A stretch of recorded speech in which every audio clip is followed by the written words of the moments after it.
ఈ రోజే మనకు కార్తీక అమావాస్య చాలా శక్తివంతమైనదండి. ఈ రోజు ఏంటంటే గనక ఒక కొబ్బరికాయతో ఇప్పుడు చెప్పే విధంగా ఈ చిన్న పరిహారం చేసుకోండి. ఖచ్చితంగా ఏంటంటే గనక ధన ద్వారాలు తెచ్చుకుంటాయి.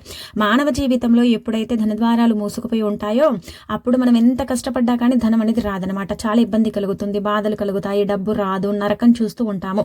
ఎంత కష్టపడ్డా కానీ మన దగ్గరికి ఏంటంటే రూపాయి కూడా సరిగ్గా అంటే రాదు, రూపాయి కూడా పుట్టదు. ఎవరైనా అడిగినా కానీ మనకి ఏంటంటే డబ్బు ఇవ్వరు కదండి.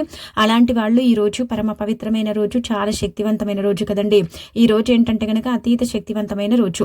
కార్తీక మాసంలో ఏంటంటే ఈ రోజు అంటే ఇంకా చివరి రోజుగా పరిగణించబడుతుంది.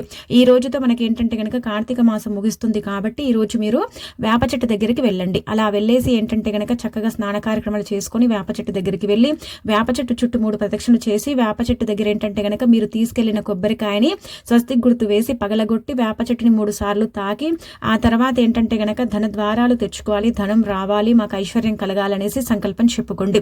ఇలా చెప్పుకోవటం వల్ల, ఈ విధంగా చేయటం వల్ల మీలో ఉండే ఇబ్బందులు పోతాయి, కష్టాలు పోతాయి. అంటే ధన సమస్యల నుంచి మీరు ఈజీగా బయటపడతారు. ధనం అనేది రావటం అనేది ప్రారంభం అవుతుంది.